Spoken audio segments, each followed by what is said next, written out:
토하고 설사하고 다리에 쥐가 나더니 그대로 차갑게 식었습니다. 1821년 여름 아침에 멀쩡하던 사람이 저녁에 죽어나갔습니다. 하루에 100명, 200명씩 쓰러져 갔습니다. 이것은 병입니까? 아니면 귀신의 장난입니까? 의원도, 약도, 왕도 막을 수 없었던 죽음의 물결. 지금부터 조선왕조실록이 기록한 1821년 괴질의 참상을 들려드리겠습니다. 이 이야기가 궁금하시다면 영상 끝까지 시청해 주시기 바랍니다. 구독과 좋아요는 이런 역사를 알리는 데 큰 힘이 됩니다. 1821년 8월 5일 저녁 한양 남부 어느 골목에서 처음 곡소리가 터져 나왔습니다. 아이고 영감, 아이고. 이씨 부인의 절규가 골목을 울렸습니다. 불과 몇 시간 전까지만 해도 남편 김두한은 밭에서 일하던 건강한 사람이었습니다. 47세의 장년, 평생 큰 병 한 번 없이 농사만 지어온 성실한 남자였습니다.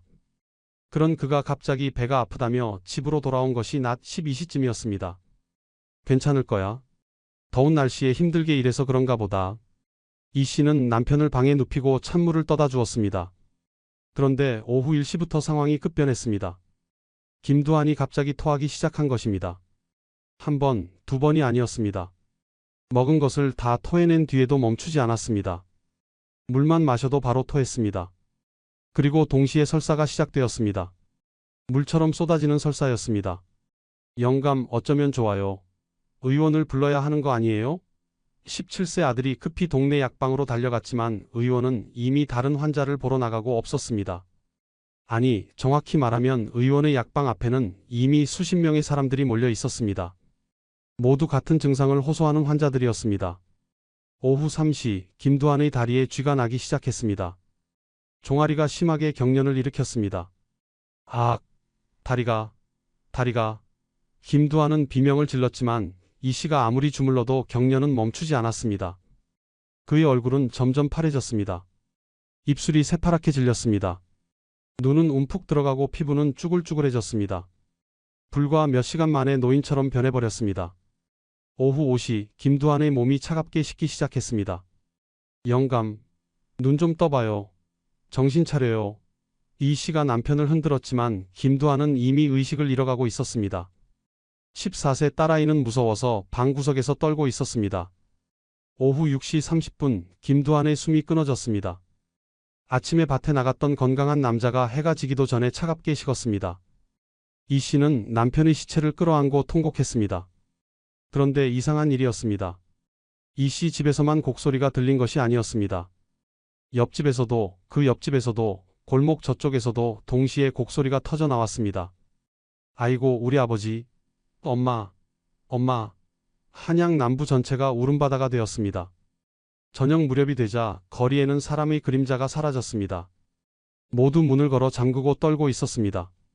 이게 도대체 무슨 병이란 말인가? 귀신이 씌었나? 엿기가 들렸다. 공포가 한양을 덮쳤습니다. 그날 밤 창덕궁 편전에서는 촛불이 꺼지지 않았습니다. 조선의 23대 왕 순조는 급보를 받고 잠을 이루지 못했습니다. 33세의 순조는 신하들의 보고를 듣고 경악했습니다. 금일 한양에서만 100여 명이 죽었다 하옵니다. 경기 각지에서도 같은 보고가 올라오고 있어옵니다. 신도 이런 병은 처음 봅니다. 아침에 멀쩡하던 사람이 저녁에 죽습니다. 내의원 의관들도 고개를 저었습니다. 의서 어디에도 이런 병은 없었습니다. 순조는 떨리는 목소리로 물었습니다. 이 병을 막을 방도가 있는가? 전하, 신들도 알지 못하옵니다. 침묵이 흘렀습니다. 무력한 침묵이었습니다. 조선 최고의 의원들도 왕도 이 병 앞에서는 한없이 작았습니다. 그날 밤 한양 곳곳에서 횃불이 타올랐습니다. 무당들이 구판을 벌이기 시작했습니다. 엿귀야 물러가거라. 엿귀야 물러가거라. 진과 북소리가 밤하늘을 울렸습니다. 하지만 엿귀는 물러가지 않았습니다. 아니, 엿귀는 더욱 기승을 부렸습니다. 다음 날 아침 한양에서는 200명이 넘는 사람이 죽었습니다. 그 다음 날은 300명이었습니다. 거리에는 시체를 수습하지 못해 시신이 나뒹굴었습니다. 관이 모자라 여러 시신을 한 관에 넣었습니다. 아니, 관조차 없어서 그냥 멍석에 말아묻었습니다. 1821년 여름 조선을 덮친 이 괴질은 대체 무엇이었을까요? 왜 하루 만에 사람을 죽였을까요? 이 지옥은 언제 끝나는 것일까요? 그리고 이 참상 속에서 조선의 백성들은 어떻게 살아남았을까요? 이 무서운 괴질이 한양을 덮치기 2달 전으로 돌아가 보겠습니다. 1821년 6월 조선은 이미 어려움에 처해 있었습니다. 전년도인 1820년 여름 극심한 가뭄이 조선 전역을 덮쳤습니다. 비가 오지 않아 논밭이 갈라졌습니다. 벼는 말라 죽고 보리는 익지 않았습니다. 순조 20년의 흉년은 참혹했습니다. 순조실록에는 이렇게 기록되어 있습니다. 기근이 심하여 백성들이 나무 껍질과 풀뿌리로 연명하고 있다. 굶어 죽는 사람이 속출했습니다. 조정에서는 진율청을 열어 백성들에게 곡식을 나누어 주었지만 턱없이 부족했습니다. 1821년 봄이 되어도 상황은 나아지지 않았습니다. 저장해 둔 곡식은 바닥이 났고 새 곡식이 나오려면 아직 몇 달을 더 기다려야 했습니다. 백성들의 얼굴에는 생기가 없었습니다. 영양 상태가 최악이었습니다. 이런 상황에서 김두한 가족도 예외는 아니었습니다. 김두한은 한양 남부 근처에서 작은 밭을 경작하는 평범한 농부였습니다. 양반은 아니었지만 그렇다고 천민도 아니었습니다. 성실하게 일하면 먹고 살 수 있는 정도였습니다. 하지만 작년 흉년으로 수확이 절반도 안 되었습니다. 빚을 내서 겨울을 넘겼습니다. 봄에는 풀뿌리를 캐서 죽을 써 먹었습니다. 배는 고팠지만 가족은 화목했습니다. 아내 이 씨는 42세로 김두한보다 5살 어렸습니다. 아들 김성주는 17세로 과거 공부를 하고 있었습니다. 비록 가난했지만 총명한 아들이었습니다.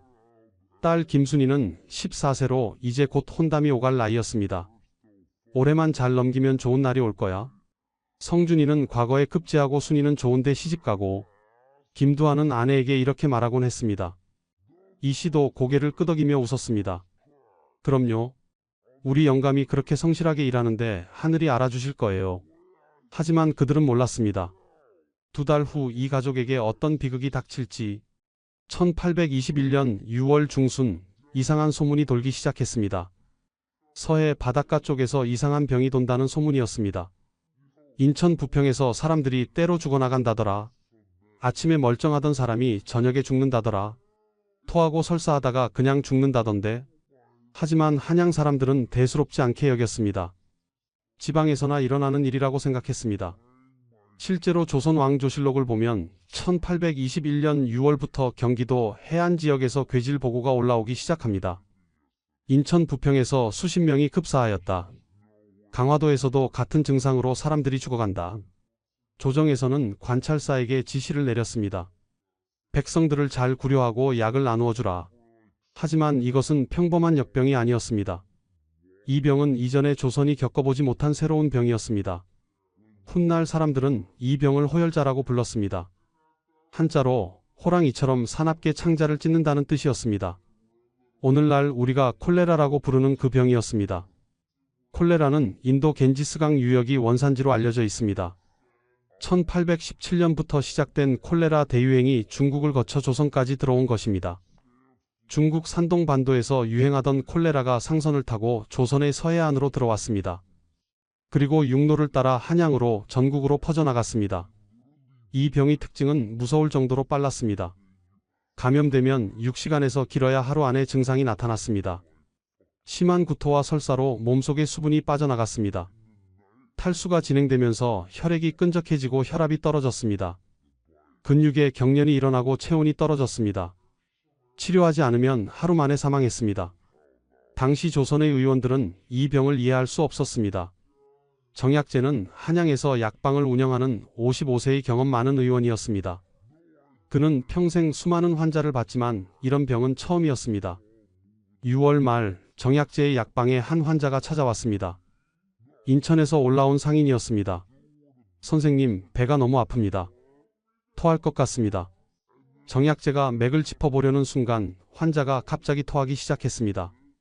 물처럼 쏟아지는 구토였습니다. 이게 무슨... 정약제는 당황했습니다. 환자는 곧 설사도 시작했습니다. 정약제는 급히 약을 처방했지만 소용없었습니다. 그날 저녁 환자는 죽었습니다. 정약제는 밤새 의서를 뒤졌습니다.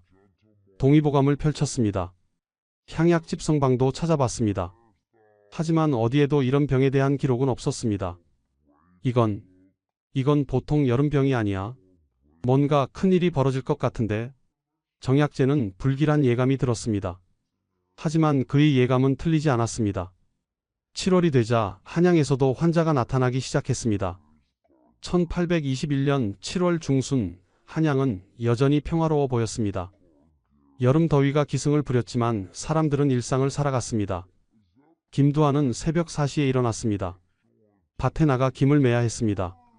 비록 작년 흉년으로 어려웠지만 올해는 수확이 좋기를 바라며 열심히 일했습니다. 영감, 아침 드세요. 이 씨가 준비한 보리밥과 된장국이 전부였지만 김두한은 감사히 먹었습니다. 성준아, 오늘도 글공부 열심히 해라. 우리 집안의 희망은 너다. 예, 아버지. 17세 아들 김성준은 과거 시험 준비에 여념이 없었습니다. 비록 집이 가난해서 서당에 다니지는 못했지만 동네 글 아는 어른에게 배우며 공부했습니다. 낮에는 한양 거리가 북적였습니다. 장날이면 사람들이 모여들었습니다.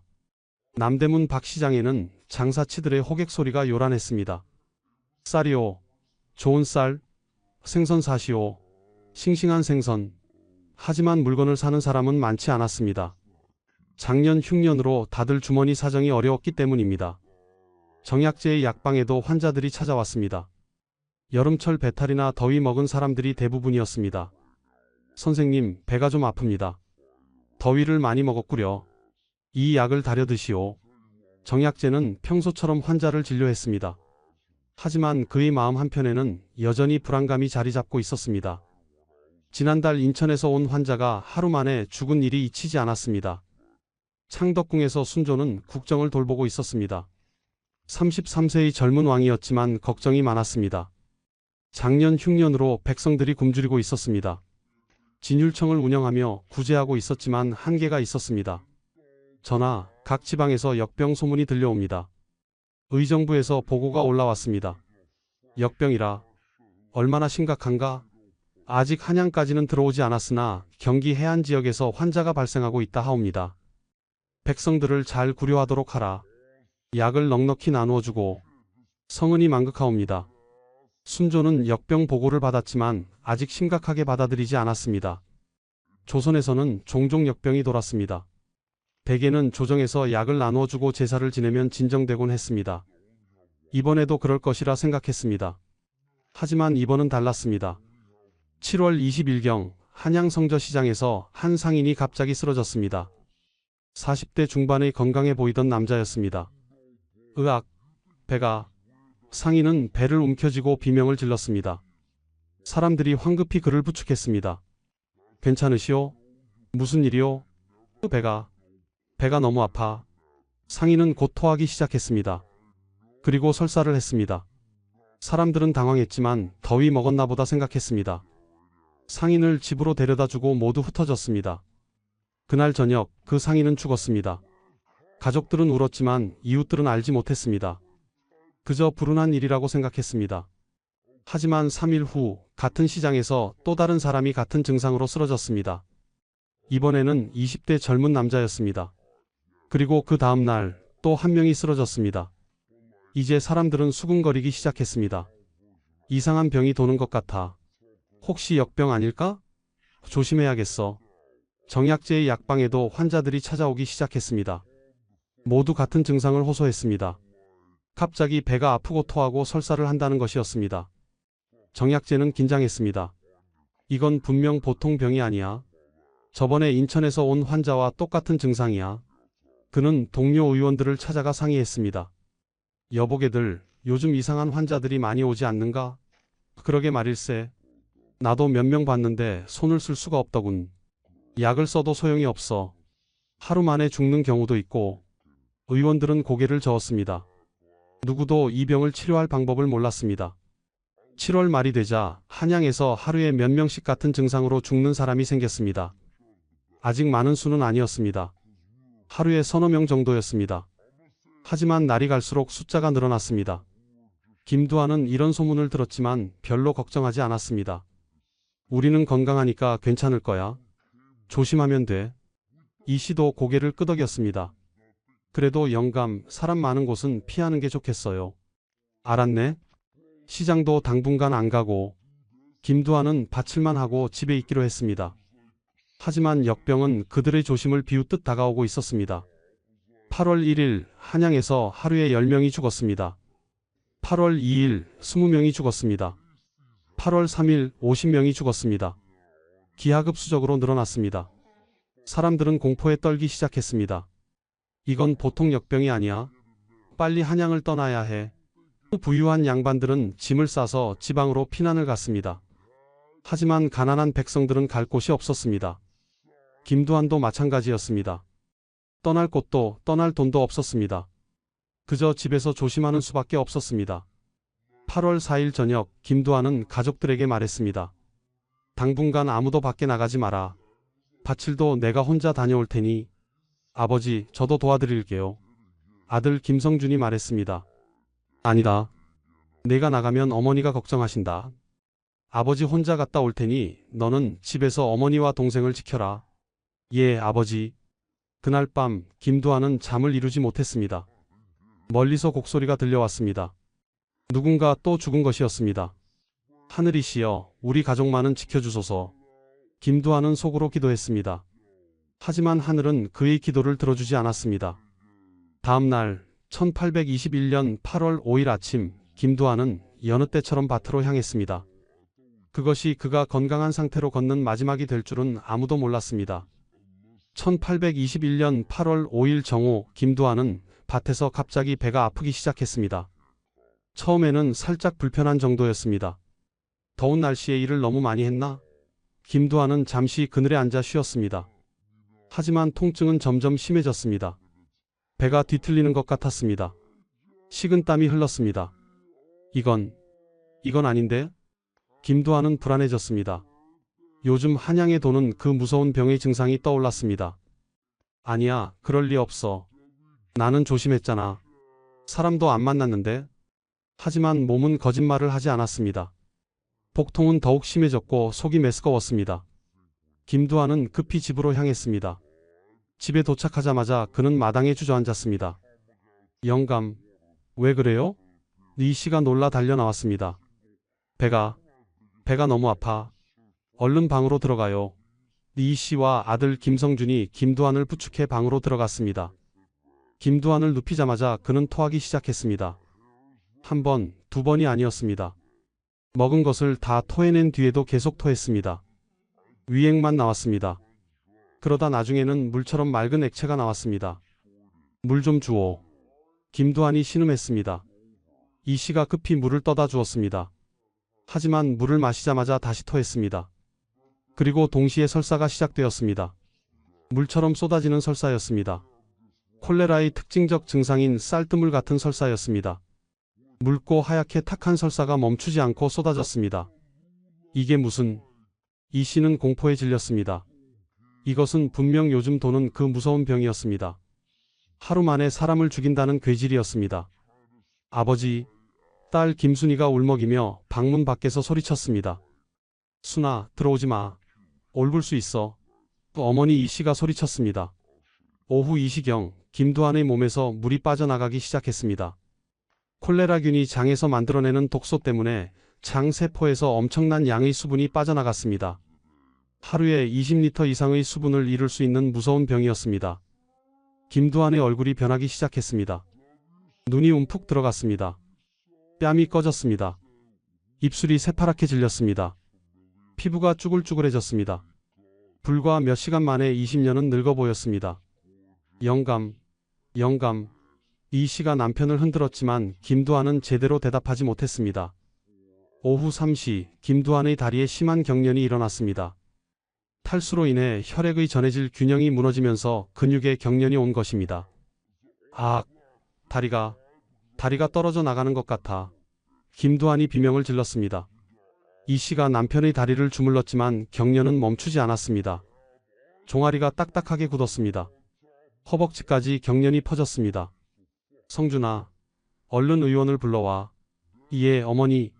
17세 김성준은 정약제의 약방으로 달려갔습니다. 하지만 약방 앞에는 이미 수십 명의 사람들이 몰려 있었습니다. 모두 급한 환자들이었습니다. 같은 증상을 호소하는 사람들로 가득했습니다. 선생님, 우리 아버지가 죽어가고 있어요. 선생님, 제 남편 좀 살려주세요. 아우성이었습니다. 정약제는 이미 지쳐 있었습니다. 아침부터 수십 명이 환자를 봤지만 손쓸 방법이 없었습니다. 약을 써도 소용없었습니다. 환자들은 계속 죽어나갔습니다. 미안한 애들. 내가 할 수 있는 게 없네. 이 병은 내 능력 밖이야. 정약제는 고개를 떨구었습니다. 55년을 살면서 처음으로 의원으로서의 무력감을 느꼈습니다. 김성준은 빈손으로 집으로 돌아왔습니다. 어머니, 의원 선생님이 오실 수가 없대요. 환자가 너무 많아서. 그럼 어떡해? 이 씨는 주저앉았습니다. 오후 5시 김두한의 몸이 차갑게 식기 시작했습니다. 탈수로 인해 혈압이 급격히 떨어졌습니다. 혈액순환이 제대로 되지 않아 손발부터 차가워졌습니다. 체온이 떨어졌습니다. 영감, 눈 좀 떠봐요. 정신 차려요. 이 씨가 남편을 흔들었습니다. 하지만 김두한은 이미 의식이 흐릿했습니다. 눈은 떠져 있었지만 초점이 없었습니다. 입술은 새파랗고 얼굴은 잿빛이었습니다. 숨은 가늘게 쉬고 있었습니다. 아버지. 아들 김성준은 아버지의 손을 잡고 울었습니다. 차갑고 축축한 손이었습니다. 살아있는 사람의 손이 아니었습니다. 오후 6시 30분 김두한의 숨이 끊어졌습니다. 아침에 밭에 나갔던 건강한 47세 남자가 해가 지기도 전에 차갑게 식었습니다. 이 씨는 남편의 시체를 끌어안고 통곡했습니다. 아이고 영감, 나를 두고 어디로 가시오. 아이고. 김성준도 울었습니다. 김순이도 울었습니다. 온 집안이 곡소리로 가득 찼습니다. 그런데 이상한 일이었습니다. 김두한 집에서만 곡소리가 나는 것이 아니었습니다. 옆집에서도 곡소리가 들렸습니다. 그 옆집에서도 들렸습니다. 골목 저편에서도 저 멀리서도 곡소리가 동시다발적으로 터져 나왔습니다. 한양 남부 전체가 울음바다가 되었습니다. 그날 하루 8월 5일 하루에만 한양에서 100명이 넘는 사람이 죽었습니다. 북부에서 40명, 남부에서 35명, 동부에서 20명, 서부에서 15명, 중부에서 10명이었습니다. 그리고 이것은 시작에 불과했습니다. 다음 날인 8월 6일에는 200명이 죽었습니다. 8월 7일에는 300명이 죽었습니다. 한양 거리에는 시체가 널렸습니다. 시체를 수습할 사람이 부족했습니다. 관이 동났습니다. 상여가 부족했습니다. 장례를 치를 겨를이 없었습니다. 어떤 집은 가족 전체가 몰살당했습니다. 시체를 치울 사람조차 없어 그대로 방치되었습니다. 거리에는 사람의 그림자가 사라졌습니다. 모두 집 안에 숨었습니다. 문을 걸어 잠그고 떨고 있었습니다. 시장은 폐쇄되었습니다. 가게는 문을 닫았습니다. 한양은 죽음의 도시가 되었습니다. 1821년 8월 6일 새벽 김두한의 장례를 치러야 했습니다. 하지만 상황이 여의치 않았습니다. 관을 구할 수가 없었습니다. 이 씨가 동네관 짜는 목수를 찾아갔지만 이미 관이 동난 상태였습니다.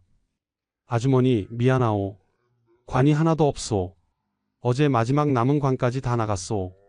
그럼 어떡합니까? 우리 영감을 그냥 둘 수는 없잖아요. 새로 만들자니 나무도 없고 시간도 없소. 차라리 멍석에 말아서 묻는 게. 이 씨는 주저앉아 울었습니다. 평생 성실하게 살아온 남편을 제대로 된 관에도 모시지 못한다는 것이 너무 비참했습니다. 결국 이웃집과 관 하나를 공동으로 구매했습니다. 한 관에 2시신을 넣는 것이었습니다. 비용을 나누기 위해서였습니다. 하지만 이마저도 쉽지 않았습니다. 관값이 평소의 5배로 뛰어올랐기 때문입니다. 이 씨는 집에 있던 곡식을 팔고 밥까지 저당 잡혀야 했습니다. 장례식에는 아무도 오지 않았습니다. 친척들도 이웃들도 모두 두려워서 나오지 않았습니다. 전염된다던데? 가까이 가면 안 돼. 시체에서 엽기가 올라온다더라. 사람들은 문을 걸어 잠그고 숨었습니다. 결국 이 씨와 2 자녀만이 김두한을 성박 공동묘지에 묻었습니다. 급하게 판 얕은 구덩이였습니다. 제대로 된 묘도 아니었습니다. 제사상도 차리지 못했습니다. 곡식이 없었기 때문입니다. 이 씨는 빈 무덤 앞에서 통곡했습니다. 영감 미안하오. 제대로 보내드리지도 못해서. 하지만 슬퍼할 시간도 없었습니다. 집으로 돌아온 그날 저녁 이 씨 자신도 배가 아프기 시작했습니다. 어머니 괜찮으세요? 아들 김성준이 걱정스럽게 물었습니다. 괜찮다, 괜찮아. 그냥 피곤해서 그래. 하지만 이 씨는 알고 있었습니다. 이것이 무엇을 의미하는지, 남편이 겪었던 그 증상의 시작이라는 것을. 밤이 되자 이 씨도 토하기 시작했습니다. 남편과 똑같은 증상이었습니다. 구토, 설사, 경련. 김성준과 김순이는 공포에 질렸습니다. 어머니, 어머니. 하지만 이 씨는 손을 저었습니다. 가까이 오지 마라. 얼굴 수 있어. 어머니는 자식들을 걱정했습니다. 자신은 이미 죽을 것을 알았습니다. 하지만 자식들만은 살아야 했습니다.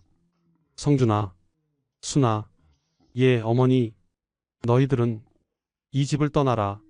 시골 외가 가서 어머니를 두고는 못 가요. 김성준이 울먹였습니다. 어머니, 저희가 간호할게요. 김순이도 울었습니다. 안 돼. 너희까지 죽으면 안 돼. 이 씨는 마지막 힘을 다해 자식들을 설득하려 했습니다. 하지만 김성준은 고개를 저었습니다. 어머니, 저는 안 갑니다. 아버지도 떠나보냈는데 어머니까지 혼자 두고 갈 수 없어요. 형아. 김순이가 오빠를 바라봤습니다. 김성준은 14세 동생을 돌아봤습니다. 순아, 너라도 가거라. 외가로 가서 살아라. 형아 혼자 어떻게 해요? 나는 남자니까 괜찮아. 넌 어린 여자이잖아. 가거라. 결국 김순이는 울며 집을 떠났습니다. 먼 길을 걸어서 시골 외가로 향했습니다. 다행히 김순이는 감염되지 않았습니다. 그리고 훗날 살아남았습니다. 하지만 김성준은 어머니 곁을 지켰습니다. 17세 소녀는 홀로 어머니를 간호했습니다. 물을 떠다 주고 토사물을 치우고 식은 땀을 닦아주었습니다. 하지만 어머니의 상태는 악화될 뿐이었습니다. 8월 8일 새벽 이 씨도 숨을 거뒀습니다. 남편이 죽은 지 사흘 만이었습니다. 김성준은 어머니의 시체 앞에 무릎을 꿇었습니다. 하지만 울음도 나오지 않았습니다. 이미 눈물이 다 말라버렸습니다. 그는 멍하니 앉아 있었습니다. 아버지, 어머니, 왜 이런 일이? 17세 소년에게는 너무 가혹한 현실이었습니다. 일주일 전만 해도 평범한 가족이었습니다. 가난했지만 행복했습니다. 아버지는 밭일을 하고 어머니는 집안일을 하고 자신은 공부를 했습니다. 그런데 지금은 모든 것이 무너졌습니다. 부모님은 모두 죽고 동생은 떠나고 자신만 남았습니다. 집은 빚더미가 되었습니다. 밭은 저당 잡혔습니다. 김성준은 혼자서 어머니를 묻어야 했습니다. 관도 없이 멍석에 말아 아버지 옆에 묻었습니다. 도와주는 사람은 아무도 없었습니다. 모두 두려워서 멀리했습니다. 장례를 마치고 돌아온 김성준은 텅 빈 집에 혼자 앉아 있었습니다. 배는 고팠지만 먹을 것이 없었습니다. 돈도 없었습니다. 앞날이 막막했습니다. 그때 문을 두드리는 소리가 들렸습니다. 김성준은 놀라 문을 열었습니다. 밖에는 정약재 의원이 서 있었습니다. 내가 김두한의 아들이냐? 예, 그렇습니다. 부모님이 모두 돌아가셨다고 들었다. 예. 김성준은 고개를 숙였습니다. 정약재는 한숨을 쉬었습니다. 그는 지난 며칠간 수없이 많은 환자를 봤습니다. 대부분 죽었습니다. 그는 의원으로서 무력감을 느꼈습니다. 하지만 동시에 책임감도 느꼈습니다. 죽어가는 사람들 속에서 살아남은 이들, 특히 어린 고아들을 보면 가슴이 아팠습니다. 나를 따라오너라. 예? 내 약방에서 일을 도와라. 밥은 주마. 정약재는 김성준을 자신의 약방으로 데려갔습니다. 그곳에는 이미 부모를 잃은 아이들 몇 명이 더 있었습니다. 정약재는 이들을 거두어 약방 일을 돕게 하고 먹을 것을 주었습니다. 김성준은 눈물을 흘렸습니다. 감사합니다. 감사합니다. 울지 마라. 내 부모님을 위해서라도 살아야 한다. 그리고 이 역병으로 고통받는 사람들을 도와야 한다. 정약재는 엄격하지만 따뜻한 목소리로 말했습니다. 그날부터 김성준은 정약재의 약방에서 일하며 의술을 배우기 시작했습니다. 한편 한양 전역에서는 참상이 계속되었습니다. 8월 중순이 되자 하루에 죽는 사람이 300명을 넘어섰습니다. 거리에는 시체가 즐비했습니다. 시체를 수습할 인력이 부족했습니다. 어떤 시체는 며칠씩 방치되었습니다. 썩는 냄새가 한양을 덮었습니다. 살아있는 사람들도 지옥을 경험했습니다. 약값이 천정부지로 치솟았습니다. 평소 한 양 하던 약이 10량이 되었습니다. 관값도 5배로 올랐습니다. 쌀값도 2배로 뛰었습니다. 부자들은 약을 사재기했습니다. 가난한 사람들은 그냥 죽어갔습니다. 어떤 사람들은 가족을 버리고 도망쳤습니다. 전염이 두려워 환자를 길가에 버리고 떠났습니다. 부모가 자식을 버리고 자식이 부모를 버렸습니다. 인간성이 무너졌습니다. 무당들은 구판을 버리며 돈을 벌었습니다. 역귀를 쫓아내겠다며 비싼 값을 받았습니다. 부적 장사도 횡행했습니다. 이 부적을 붙이면 역병에 걸리지 않는다는 거짓말로 돈을 뜯었습니다. 심지어 처녀의 피가 약이 된다는 헛소문도 돌았습니다. 일부 미친 사람들이 어린 소녀들을 납치하는 사건까지 벌어졌습니다. 한양은 더 이상 문명의 도시가 아니었습니다. 공포와 죽음이 지배하는 지옥이었습니다. 1821년 8월 10일 창덕궁 편전에서 순조는 떨리는 손으로 보고서를 받았습니다. 33세의 젊은 왕의 얼굴은 창백했습니다. 전하, 어제 하루에만 한양에서 380명이 죽었사옵니다. 의정부 대신의 목소리도 떨렸습니다. 380명. 순조는 보고서를 내려놓았습니다. 손이 떨렸습니다. 일주일 전만 해도 하루 100명이었습니다. 그런데 지금은 400명에 육박했습니다. 계속 늘어나고 있었습니다. 전국은 어떠한가? 경기, 충청, 전라, 경상도 전역에서 같은 보고가 올라오고 있사옵니다. 어떤 마을은 절반 이상이 죽었다 하옵니다. 순조는 눈을 감았습니다. 백성들의 신음소리가 들리는 것 같았습니다. 그는 왕이었습니다. 백성의 아버지였습니다. 하지만 지금 그는 아무것도 할 수 없었습니다. 구려청은 제대로 운영되고 있는가? 순조가 물었습니다. 조정에서는 이미 한양 5부의 임시진료소인 구려청을 설치했습니다. 내의원 의관들과 민간 의원들을 동원했습니다. 궁궐 창고를 열어 약재를 나누어 주었습니다. 하지만 턱없이 부족했습니다. 전하, 의원의 수가 절대 부족하옵니다. 한 의원이 하루에 100명이 넘는 환자를 보고 있사옵니다. 약재는 이미 바닥이 났사옵니다. 새로 구하려 해도 약재상들이 값을 10배로 올렸사옵니다. 순조는 주먹을 쥐었습니다. 분노가 치밀었습니다. 백성이 죽어가는데 값을 올린다니 당장 잡아들여라. 전하, 그들도 죽음이 두려워 약재를 내놓지 않으려 하옵니다. 강제로 빼앗으면 앞으로 아예 약재 공급이 끊길 수 있사옵니다. 순조는 할 말을 잃었습니다. 왕의 권력도 죽음의 공포 앞에서는 무력했습니다. 진율청은 쌀을 나누어 주고 있으나 이 또한 부족하옵니다. 게다가 백성들이 구려청에 모여들면서 오히려 전염이 더 빠르게 퍼지고 있다는 보고도 있사옵니다. 순조는 깊은 한숨을 쉬었습니다. 모든 것이 악순환이었습니다. 도우려 하면 할수록 상황은 악화되었습니다. 과인이 덕이 없어 하늘이 재앙을 내린 것이구나. 순조의 목소리가 떨렸습니다. 유교 정치 이념에서 왕은 하늘의 아들이었습니다. 나라의 재앙이 닥치면 그것은 왕의 부덕함 때문이라고 여겼습니다. 순조는 자신을 책망했습니다. 전하, 그런 말씀을 하지 마옵소서. 이는 하늘의 재앙이옵니다. 아니다. 과인이 백성을 제대로 돌보지 못한 탓이다. 작년 흉년을 제대로 수습하지 못했고 백성들이 굶주리게 만들었다. 순조는 일어났습니다. 과인은 오늘부터 수라를 들지 않겠다. 백성들이 죽어가는데 어찌 편히 먹고 잘 수 있겠는가? 전하, 옥체를 상하시면 안 되옵니다. 신하들이 만류했지만 순조는 단호했습니다. 백성이 죽는데 왕만 배부를 수는 없다. 3일간 근신하며 하늘에 기도하겠다. 순조는 정말로 3일간 수라를 들지 않았습니다. 밤낮으로 기도했습니다. 하늘이시여, 백성들의 목숨을 거두어 가지 마옵소서. 차라리 과인을 벌하옵소서. 하지만 하늘은 대답하지 않았습니다. 역병은 계속되었습니다. 한편 한양 거리에서는 백성들의 절규가 이어졌습니다. 구려청 앞에는 사람들이 몰려들었습니다. 선생님, 우리 아들 좀 살려주세요. 약 좀 주세요. 약 좀. 제발요. 제발. 하지만 의원들도 지쳐 있었습니다.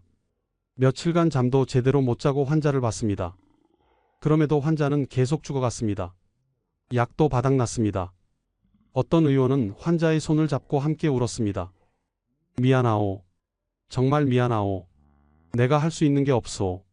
구려청에는 약 대신 물과 소금만 있었습니다. 의원들은 경험적으로 물을 계속 먹이는 것이 조금이나마 도움이 된다는 것을 알아냈습니다. 하지만 근본적인 치료는 아니었습니다. 물을 계속 먹이시오. 따뜻하게 하시고. 이것이 의원들이 할 수 있는 전부였습니다. 어떤 환자는 살아났지만 대부분은 죽었습니다. 구료청 마당에는 시체가 쌓였습니다. 하루에도 수십 구의 시체가 나왔습니다. 수습할 사람이 부족해 밤까지 방치되기도 했습니다.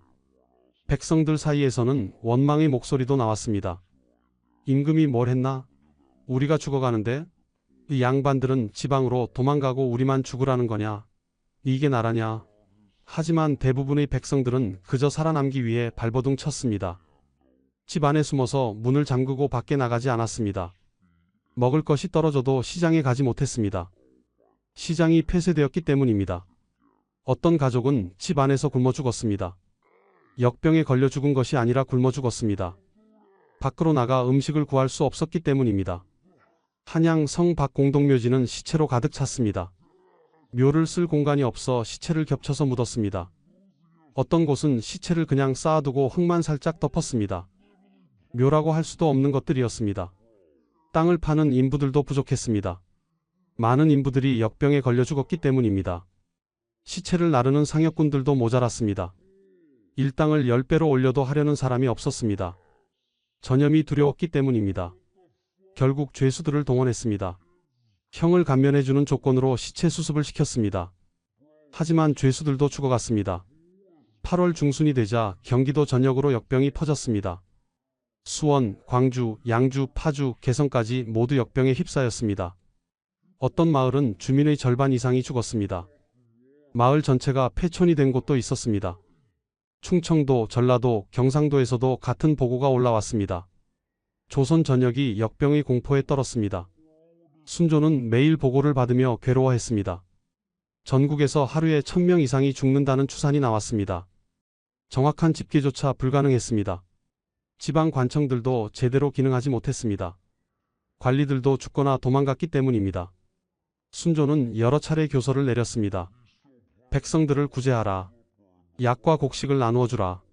세금을 면제해 주라. 하지만 말뿐이었습니다. 실제로 백성들에게 도달하는 구제는 극히 적었습니다. 지방 수령들도 어찌할 바를 몰랐습니다. 순조는 밤마다 잠을 이루지 못했습니다. 꿈에서 죽어가는 백성들이 나타났습니다. 임금님, 살려주세요. 왜 우리를 버리십니까? 순조는 악몽에 시달렸습니다. 낮에는 무력한 왕이었고 밤에는 죄책감에 시달리는 한 사람이었습니다. 1821년 8월 20일 한양의 상황은 최악이었습니다. 하루에 죽는 사람이 400명을 넘어섰습니다. 그러나 이런 지옥 속에서도 희망의 불씨는 꺼지지 않았습니다. 정약제는 55세의 의원으로 한양 남부에서 약방을 운영하고 있었습니다. 평생을 의원으로 살아온 그는 수많은 환자를 봤습니다. 하지만 이번 역병은 달랐습니다. 지금까지 경험한 어떤 병보다 무섭고 빨랐습니다.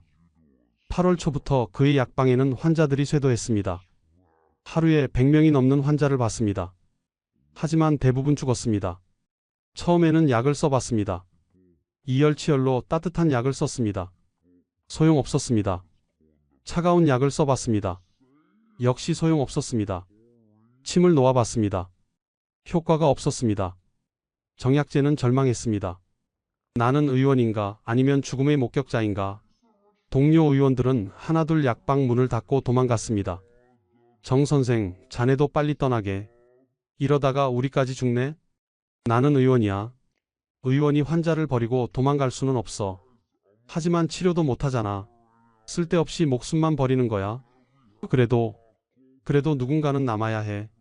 정약제는 끝까지 약방을 지켰습니다. 전염의 위험에도 불구하고 환자들을 계속 받았습니다. 밤낮 없이 일했습니다.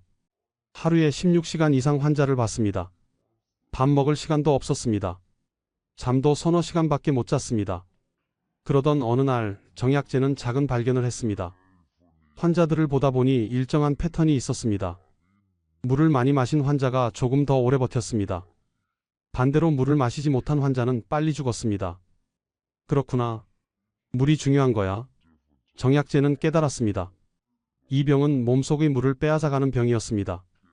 그렇다면 계속 물을 보충해주면 살릴 수 있을지도 몰랐습니다.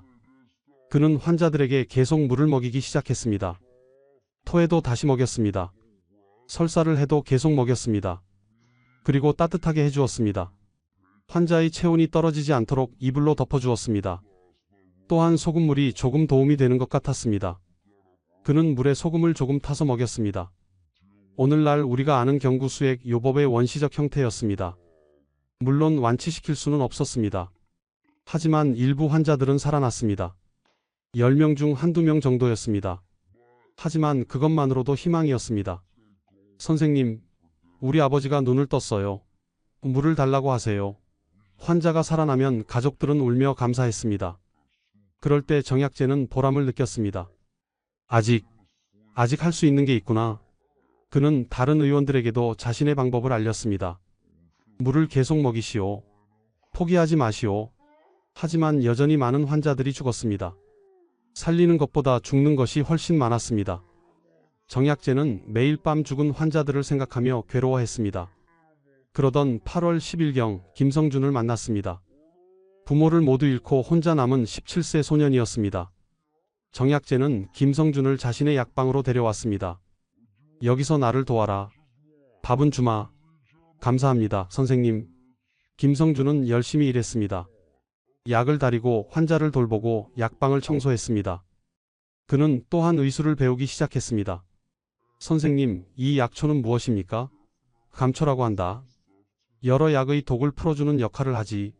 정약제는 김성준에게 의술을 가르쳤습니다. 일하면서 배우게 했습니다. 김성준은 총명했습니다. 한 번 가르치면 바로 이해했습니다. 정약제는 이 소년에게서 미래를 보았습니다. 내 부모님은 돌아가셨지만 너는 살아야 한다. 그리고 다른 사람들을 살려야 한다. 예, 선생님. 저도 의원이 되고 싶습니다. 그래, 열심히 배워라. 정약제의 약방에는 김성준 외에도 몇 명의 고아들이 더 있었습니다. 모두 역병으로 부모를 잃은 아이들이었습니다. 정약제는 이들을 거두어 먹이고 재웠습니다. 자신도 넉넉하지 않았지만 나누었습니다. 선생님, 왜 저희를 도와주시는 겁니까? 한 아이가 물었습니다. 나는 의원이다. 의원은 사람을 살리는 사람이야. 몸의 병만 고치는 게 아니라 마음도 돌봐야 해. 정약제의 답이었습니다. 8월 말이 되자 정약제 자신도 한계에 달했습니다. 한 달 가까이 거의 잠을 못 자고 일했습니다. 하루에 2끼도 제대로 못 먹었습니다. 몸무게가 10근 가까이 빠졌습니다. 손이 떨렸습니다. 눈앞이 흐려졌습니다. 그리고 어느 날 그도 배가 아프기 시작했습니다. 이런, 나도 걸렸구나. 정약제는 각오했습니다. 이렇게 많은 환자를 봤으니 전염되는 것은 당연했습니다. 오히려 지금까지 버틴 것이 신기할 정도였습니다. 선생님, 김성준이 놀라 달려왔습니다. 괜찮다, 괜찮아. 내가 환자들에게 한 것처럼 나도 해보자. 정약제는 자신의 치료법을 자신에게 적용했습니다. 물을 계속 마셨습니다. 따뜻하게 했습니다. 소금물을 마셨습니다. 김성준과 다른 아이들이 밤새 간호했습니다. 선생님, 물 드세요. 선생님, 이불 덮으세요. 정약제는 사흘간 생사의 기로를 헤맸습니다. 심하게 토하고 설사했습니다. 다리에 경련이 왔습니다. 체온이 떨어졌습니다. 하지만 그는 버텼습니다. 물을 계속 마셨습니다. 의지로 버텼습니다. 나는 아직 죽을 수 없어. 이 아이들을 돌봐야 해. 나흘째 되는 날 정약제의 상태가 조금 나아졌습니다. 토하는 것이 줄어들었습니다. 설사도 멈췄습니다. 의식이 또렷해졌습니다. 선생님이 살아나셨어요. 김성준이 울며 기뻐했습니다. 정약제는 기적적으로 살아났습니다. 55세의 나이에 역병을 이겨낸 것입니다. 그는 일주일간 쉬었다가 다시 약방 문을 열었습니다.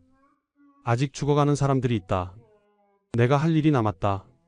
정약제는 다시 환자를 보기 시작했습니다. 이번에는 자신이 직접 경험한 치료법을 더욱 확신을 가지고 적용했습니다. 그리고 9월 중순 드디어 변화가 일어났습니다. 1821년 9월 15일경 한양의 신규 환자 수가 눈에 띄게 줄기 시작했습니다. 8월 말까지만 해도 하루에 400명 이상이 죽었는데 9월 중순에는 200명으로 줄었습니다. 9월 말에는 100명 이하로 떨어졌습니다. 역병이 끝나가는 건가? 사람들은 조심스럽게 희망을 품었습니다. 실제로 역병은 진정되고 있었습니다. 콜레라는 더운 날씨에 활발하지만 날씨가 추워지면 약해집니다. 9월 들어 가을 날씨가 시작되면서 콜레라균의 활동이 둔화된 것입니다. 또한 이미 감염될 사람은 대부분 감염되었고 살아남은 사람들은 면역을 얻었습니다. 역병은 자연스럽게 소멸되어 갔습니다. 10월이 되자 한양에서 신규 환자가 거의 나오지 않았습니다. 지방에서도 같은 보고가 올라왔습니다. 전하, 역병이 진정되었사옵니다. 순조는 보고를 받고 안도했습니다. 하지만 동시에 깊은 슬픔을 느꼈습니다. 역병은 끝났지만 그 대가는 참혹했습니다. 정확한 통계는 없었지만 추산으로 전국에서 최소 수십만 명이 죽었습니다.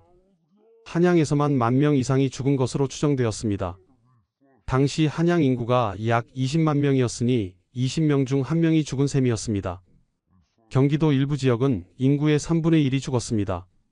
어떤 마을은 주민 전체가 죽어 폐촌이 되었습니다. 고아가 수만 명 발생했습니다. 부모를 잃은 아이들이 거리를 떠돌았습니다. 조정에서는 고아들을 수용하기 위해 임시시설을 만들었지만 턱없이 부족했습니다. 경제도 붕괴했습니다. 노동력이 크게 줄어 농사를 짓지 못했습니다. 1821년 가을 수확은 형편없었습니다. 상업도 마비되었습니다. 장시가 몇 달간 열리지 못했습니다. 물가는 폭등했습니다.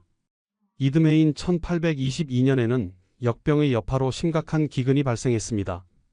역병으로 죽지 않은 사람들이 굶어 죽었습니다. 사회 질서를 회복하는 데 수년이 걸렸습니다. 순조는 역병이 끝난 후 여러 조치를 취했습니다. 우선 죽은 자들을 위한 대규모 제사를 지냈습니다. 한양 동대문 밖에 제단을 만들고 역병으로 죽은 모든 영혼을 위로했습니다. 과인의 부덕함으로 이런 재앙이 일어났습니다. 돌아가신 백성들의 영혼이 편안하시기를 빕니다. 순조는 눈물을 흘리며 제사를 주관했습니다. 또한 전국적으로 세금을 감면했습니다.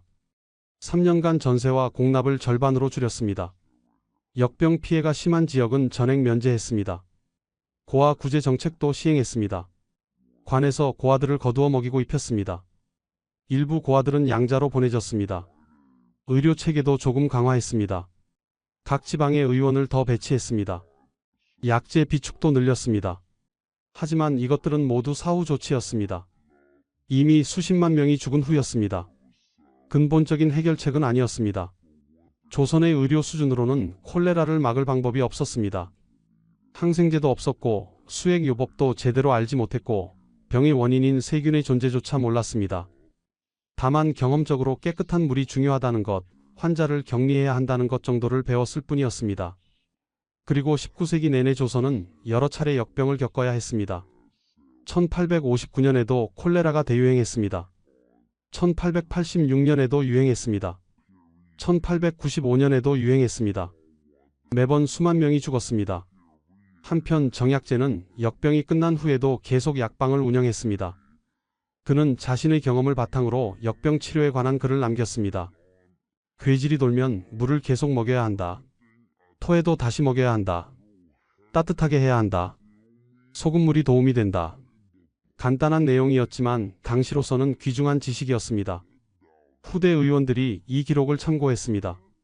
정약제는 또한 역병 고아들을 계속 돌봤습니다.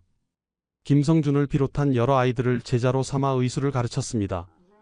너희들은 이 역병을 겪었다. 많은 사람들이 죽는 것을 봤다. 그 아픔을 기억하고 다른 사람들을 돌보는 의원이 되어라. 정약제의 가르침이었습니다. 김성준은 열심히 공부했습니다. 스승의 가르침을 모두 흡수했습니다. 그리고 10년 후인 1831년 김성준은 정식 의원이 되었습니다. 27세의 젊은 의원이었습니다. 그는 스승 정약제의 약방 옆에 자신의 약방을 열었습니다. 가난한 사람들을 주로 치료했습니다.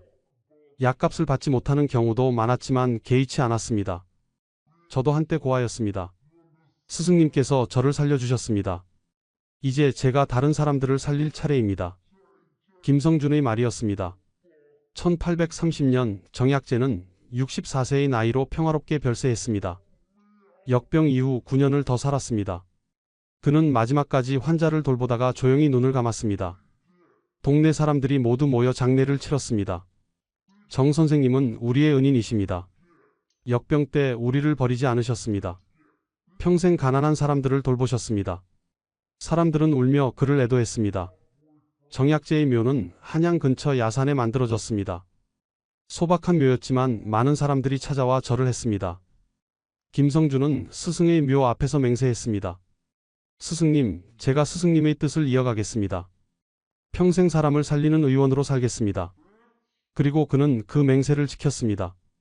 김성준은 50년 넘게 의원으로 일하며 수많은 사람을 치료했습니다. 1859년 콜레라가 다시 유행했을 때 그는 스승에게 배운 치료법으로 많은 환자를 살렸습니다. 그의 명성은 널리 퍼졌습니다. 김성준의 동생 김순희는 역병 때 시골 외가로 피신해 살아남았습니다. 그녀는 18세에 괜찮은 집안으로 출가했습니다.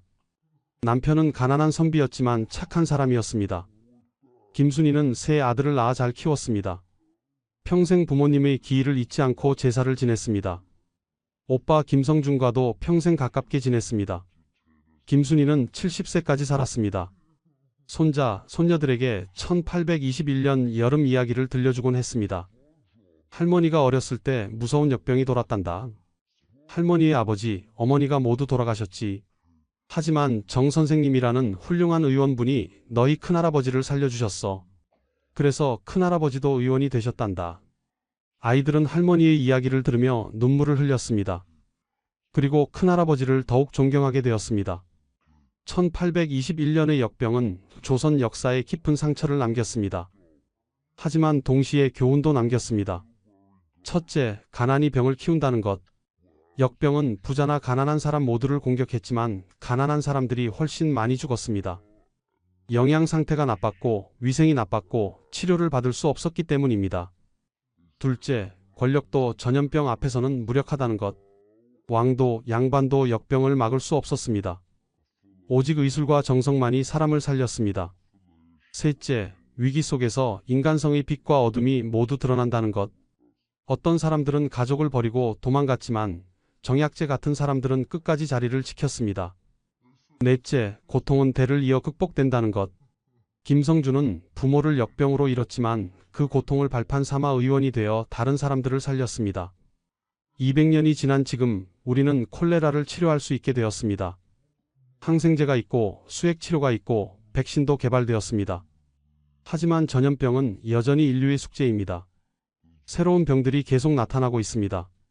1821년 조선의 괴질 이야기는 먼 옛날 이야기가 아닙니다.